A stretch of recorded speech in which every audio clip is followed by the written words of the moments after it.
Hai semuanya, gimana kabar kalian? Semoga selalu dalam keadaan baik. Jadi di video kali ini seperti biasa adalah segmen analisa pagi di mana kita akan membahas untuk pergerakan dari market Bitcoin.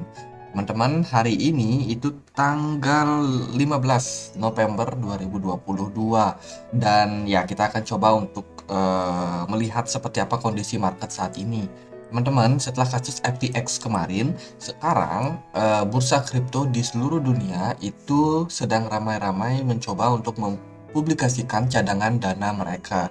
Jadi teman-teman, untuk menghindari yang namanya kasus seperti FTX kemarin, itu kan FTX itu dikabarkan tidak memiliki dana cadangan yang memadai, likuidasi mereka itu kurang, sehingga ketika sesuatu hal buruk terjadi mereka nggak bisa backup dana-dana nasabah mereka. Jadi bisa dibilang dana yang mereka punya atau aset kripto yang mereka punya itu nggak cukup buat em, ya untuk membayar withdrawal seluruh pengguna FTX kemarin, sehingga mereka saat ini dinyatakan bangkrut. Dan sekarang bursa-bursa kripto di dunia itu ramai-ramai menunjukkan cadangan dana mereka ya, cadangan reserve mereka, supaya bisa meyakinkan para investor supaya tidak exit daripada exchange mereka. Karena kalau ini exchange, kalau semua orang itu ramai-ramai withdraw dana mereka dari exchange, ini bisa menyebabkan collapse terjadi pada exchange tersebut. Jadi kemarin itu ada beberapa perusahaan yang sudah melaporkan dana reserve mereka. Salah satunya adalah Binance, Bitfinex, OKX, KuCoin, Crypto.com, kemudian juga ada Huobi Global dan lain sebagainya. Jadi sudah cukup banyak juga untuk exchange yang sudah melaporkan. Ini ada beberapa namanya di sini, OKX, dari Bybit dan lain sebagainya. So kedepannya bakalan lebih banyak lagi exchange yang akan melaporkan dana mereka. Jadi ini cukup bagus, usaha yang cukup bagus untuk meyakinkan publik ya, supaya mereka juga tidak was-was untuk menyimpan dana mereka di dalam exchange. Nah, ini juga ada dari Indonesia, itu ada Indodax yang kemarin sudah melampirkan proof of reserve mereka. Jadi berapa mereka punya dana di eh, kripto ya untuk sebagai cadangan reserve mereka. Jadi Indodax sudah melampirkan, which is ini bagus buat crypto exchange. Semoga kedepannya yang lain juga pada nyusul untuk memberikan kepercayaan, keamanan untuk para investor. Jangan sampai mereka ragu-ragu ataupun mencurigai ini exchange punya masalah dan lain sebagainya. Jadi kurang lebih seperti itu. Terus kemarin juga ada good news dari Binance, yang mana Binance itu akan mempersiapkan dana pemulihan untuk yang kena kasus negative effect of FTX. Jadi ini merupakan sebuah langkah yang cukup positif dari sisi ya, dari foundernya Binance. Jadi mereka akan mencoba untuk menyelamatkan nih investasi-investasi yang sudah dilakukan oleh FTX. Itu akan diambil alih oleh Binance dan dilakukan pemulihan ke depannya. So ini merupakan salah satu tindakan yang cukup bagus, jadi superhero ketika orang-orang pada ketakutan, ketika orang-orang sudah mulai pesimis sama market kripto, sisi jadi superhero dan menyelamatkan, ya bisa dibilang seperti itu ya. Jadi kemungkinan kedepannya bahkan ada lagi perusahaan-perusahaan yang bakal mau mengakuisisi proyek-proyek gagal yang dilakukan oleh FTX sebelumnya. Cuma kita sekarang masih melihat kondisi market dalam kondisi yang fear sekali, teman-teman. Kemudian untuk event hari ini ya kita sudah kemarin, tapi kita akan sekilas saja ya. Jadi akan ada produksi industri China year on year untuk hari ini. Ini akan berdampak pada pergerakan dari yuan berbanding dengan US dollar. So kemungkinan ada pergejolakan dari market ya. Ini eventnya cukup pagi 9. Terus juga ada indeks rata-rata pendapatan plus bonus, itu dari Inggris, dan dari Amerika ada indeks harga produsen atau PPI. Ini juga cukup penting untuk melihat seperti apa inflasi di Amerika, karena akan digunakan juga sebagai data untuk The Fed mengambil keputusan di bulan Desember nanti. Kemarin kita sudah dapat data inflasi ya cukup bagus, mengalami penurunan 0,5%. Dan saat ini kita akan melihat data PPI-nya seperti apa. So mungkin malam ini cukup volatile lagi, hati-hati buat teman-teman yang trading. Kita akan langsung coba masuk ke price actionnya. Jadi kemarin kita sudah sempat bahas akan peluang Bitcoin running to wave 5. Jadi kalau kita lihat dari tren penurunan ini, kita udah dapat beberapa posisi yang potensial menjadi wave 5-nya. Kita sudah bahas kemarin ya, salah satunya itu adalah di level 12.500. Posisi yang lain berpotensi juga bisa menjadi support kuat adalah di 14.100 something. Jadi semuanya ini diambil dari beberapa ataupun beberapa analisa yang mungkin cukup potensial. Yang pertama, kalau teman-teman yakin Bitcoin bakalan mantul di kisaran 14.000, itu diambil dari level support yang ada sebelumnya di sini. Ya, kurang lebih di sini ya. Di sini adalah titik puncak di mana level 13.800 sampai 14.000 itu merupakan level support yang cukup kuat untuk saat ini terhadap Bitcoin. So kalau teman-teman yakin 14.000 ini cukup potensial menjadi support, ya maybe yes.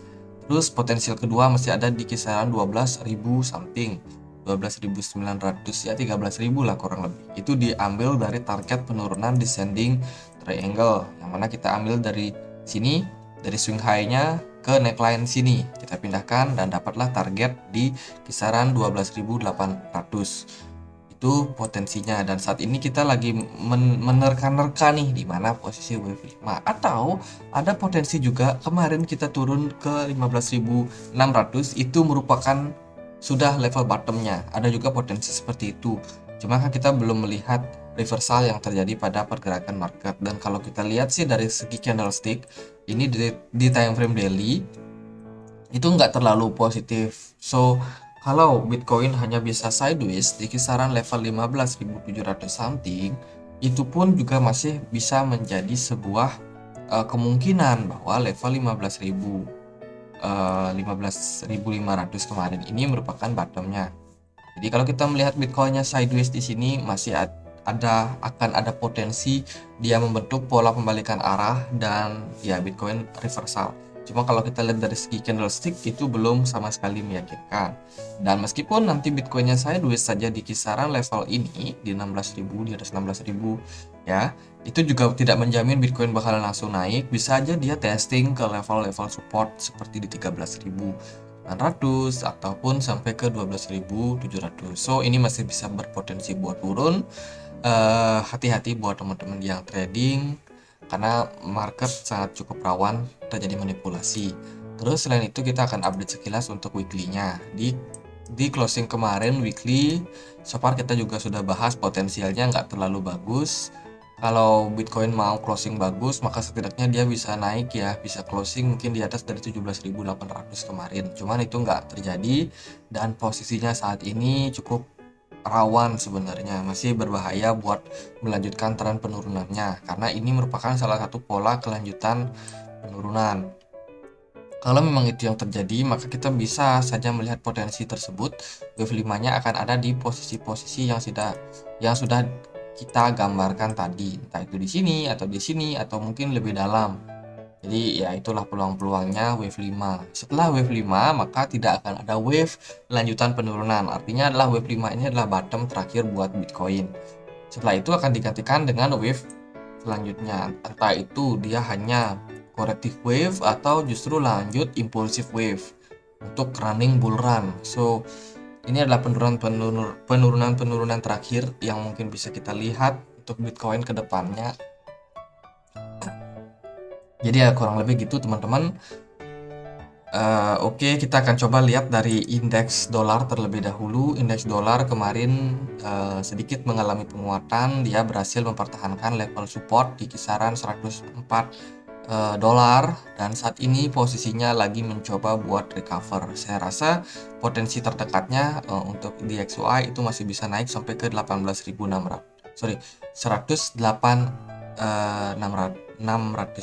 Jadi 108,6 ya itulah. Jadi ya masih kalau dia bakalan lanjut naik maka potensinya masih bisa testing ke level resistance, kemudian dia bakalan lanjut koreksi kembali. Ini juga akan berdampak sama Bitcoin ya. Kalau indeks dolarnya naik, itu artinya Bitcoin berpeluang buat lanjut turun, kemudian Bitcoinnya lanjut naik. Jadi itu yang bisa kita lihat kalau dari perspektif yang lebih luas. Terus kita akan coba lihat seperti apa Bitcoin di time frame yang lebih kecil. Kalau di time frame 4 jam, kemarin kita sudah sempat discuss juga sama teman-teman di grup ya. Jadi thank you banget buat teman-teman yang udah banyak kasih masukan, diskusi juga, itu cukup positif buat kami. Teman-teman, kemarin kita melihat Bitcoin keluar dari sebuah yang namanya falling wedge pattern. Dan saat ini kondisinya dia testing di level supportnya di kisaran 16.100. Jadi kan kemarin Bitcoin dalam posisi yang penurunan ya. Kemarin baru buka market, itu dia turun dengan volume perdagangan yang cukup besar. Terus ini kurang lebih sore hari jam 2-an itu dia dapat momentum buat bullish. Jadi ngepam terus ini kalau kita lebih kecil. Nah, kalau kita lihat di time frame yang lebih kecil maka akan lebih jelas. Nah, jadi dia sideways turun, di sini volume perdagangan meningkat, terus tiba-tiba dia dapat momentum di level support 15.800, langsung ditendang naik teman-teman. Ini untuk melikuidasi semua yang pasang short di sini. Jadi dia ngepam dan malamnya itu cukup positif juga, bahkan dia ada indikasi membuat yang namanya bullish pennant. Sini dia triangle, kemudian dia ngepam, tembus, bahkan bisa sampai ke 17.100, tapi nggak lama dan market turun lagi. Ini juga diikuti dari ini ya, untuk smart money-nya itu udah menurun. Saat ini kondisinya menurun, artinya adalah ada aksi taking profit yang cukup kuat di sini. Jadi kesimpulannya, kalau kita melihat kondisi seperti ini, maka yang masuk di sini ini adalah spekulan. Ya, lebih banyak spekulan. Atau mungkin ada smart money yang masuk, cuman dana mereka nggak terlalu kuat untuk mengerek market lanjut naik. Meskipun di sini kelihatan ya smart money-nya sudah sangat mendominasi, cuman volume smart money-nya itu nggak terlalu tinggi. Jadi kemungkinan itu ada potensi smart money-nya memang masuk, cuman di tengah-tengah itu mungkin likuidasi mereka kurang kah, atau mereka nggak melihat dorongan daripada retail juga untuk kembali membeli di harga-harga tinggi ini. Jadi mereka terpaksa buat jual barang karena nggak mungkin mereka udah naikin market terus mereka nggak taking profit. Jadi mereka bisa dibilang itu ada indikasi dananya nggak kuat buat kerek lanjut naik dan memerlukan dana yang lain, entah itu dari retail kah atau dari whales yang lain untuk membuat market naik, atau mereka memang sudah berencana buat naikin market tapi di tengah jalan mereka lihat nih bayarnya nggak ada atau bayarnya sedikit, sehingga mereka terpaksa untuk merubah rencana mereka, taking profit lah mereka di kisaran 17.100. Dan kalau kita lihat sih dari smart money di sini memang sebelumnya dia mengalami penguatan, tapi di sini dia benar-benar hilang, tiba-tiba hilang teman-teman. Jadi ya ini berarti tren penurunan ini bisa dibilang menjadi sebuah aksi selling daripada spekulan tadi, sehingga kondisinya saat ini harga itu cenderung turun. Jadi kita akan coba melihat seperti apa peluang kedepannya buat koin. Oke. Nah, kalau saat ini posisi Bitcoin cukup rawan sebenarnya, masih berpeluang buat mengalami tren koreksinya.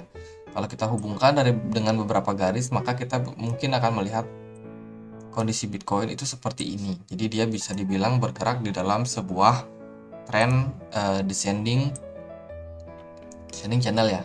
Descending channel artinya adalah dia akan mencari level support yang cukup kuat berikutnya untuk bisa menahan pergerakan market. Entah itu dia bisa turun lagi testing ke level 15.700, lalu dia kembali ngetes resistance-nya. Atau kalau dia memang kuat di level ini, maka dia akan membuat higher low yang baru. Jadi trennya mungkin akan seperti ini. Jadi itu yang kita harus lihat teman-teman. Kita nggak bisa make sure bahwa wah level ini udah pasti bullish balik bullish, enggak. Jadi kita harus melihat respon daripada market setiap 4 jam, periode 4 jamnya. Ini buat teman-teman yang mau mencari momentum buat entry. Jadi kita lihat momentumnya, apakah dia membuat swing high yang baru atau higher low yang baru, ataupun dia justru tidak berhasil mempertahankan level support di sini di kisaran 16.100 dan dia kembali melanjutkan tren penurunannya sampai level support berikutnya di kisaran 15.500. Jadi untuk saat ini kita harus melihat respon market seperti apa. Karena kalau kita gegabah mengambil keputusan terlalu cepat, itu bisa menjadi sesuatu yang berbahaya juga buat kita. Dan juga ada opsi lain ya. Nah, ini juga salah satu potensial yang mungkin kita bisa lihat teman-teman. Jadi Bitcoin bergerak di dalam sebuah triangle berikutnya. Oh, ini kalau udah triangle gini serem nih. Jadi, entah itu Bitcoin bakalan break up, ya ngepam, karena kan symmetrical triangle itu ada potensial dia naik, ada juga potensial dia turun. Nah, itu benar-benar nggak bisa kita 100% tebak. Kita harus benar-benar menunggu konfirmasi dia breakout atau break up. Jadi, kalau skenario ini yang terjadi, maka Bitcoin ada potensial buat dia break up atau dia justru membuat bearish kanan dan kembali melanjutkan tren turun mencari level support berikutnya. Nah, untuk hal ini nanti aku akan update ya sekilas di komunitas Telegram kita, karena kemarin juga aku sudah sempat sharing juga. Jadi kalau teman-teman lihat di komunitas itu aku juga sempat sharing untuk analisa Bitcoin pagi kemarin. Ya, tapi memang karena nulisnya juga nggak cukup, aku sometimes alihkan ke YouTube. Jadi teman-teman yang mungkin mau dapat update lebih, silahkan klik link yang ada di sana untuk menonton di YouTube.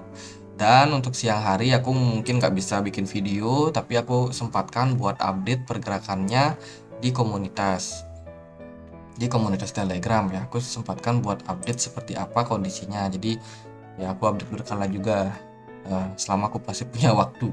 Jadi ya kurang lebih itu fungsi daripada komunitas ini. Jadi teman-teman yang mau join boleh cek linknya di kolom deskripsi.